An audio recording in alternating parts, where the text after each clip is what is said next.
juba tean, et see tuleb jumala äge kingitus.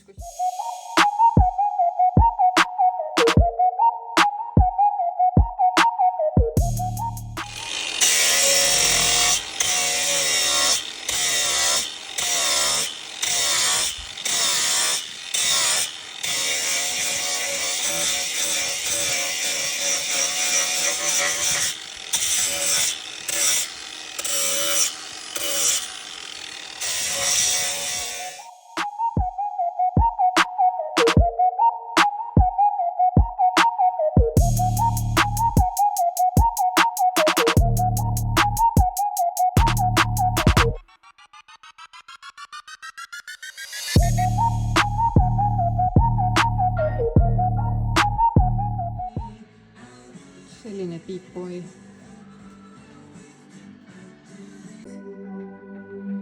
Tuunimine käib.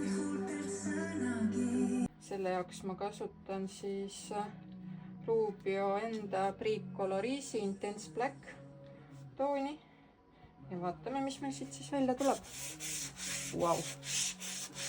Et selle ma algselt tahtsin Pärnast teha, aga ma ei pannud pimedas tähele ja lõikasin juba lintsaega kuju välja ja siis selgus, et oli hoopis jalakas.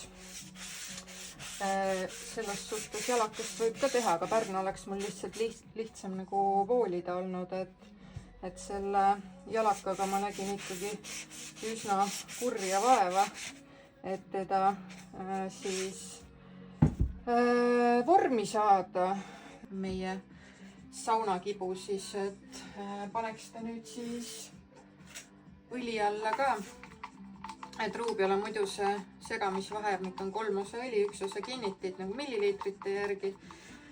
Aga ma siin grammi kaaluga saan ka suhteliselt täpse tulemuse, et ma olen testinud nagu maht versus kaal, et enam-vähem on sama, et siis teeme praegu kaaluga. 10 grammi panin musta õli ja siis läheb siia 3 grammi siis kinnitit juurde. Vaatame, õlitame ära ja siis vaatame, mis siit siis välja tuleb, aga ma juba tean, et see tuleb jumala äge kingitus, kusjuures täna ongi sünnipäev. Kui ma seda praegu viimistlen Raulil. Palju õnne sulle, Raul. Sa veel ei tea, et sa selle kingituseks saad. Sellepärast ma lähen selle videoga natuke hiljem ülesse, et saad selle reedel siis kätte ja siis näevad teised ka, millega ma siin tegelenud olen.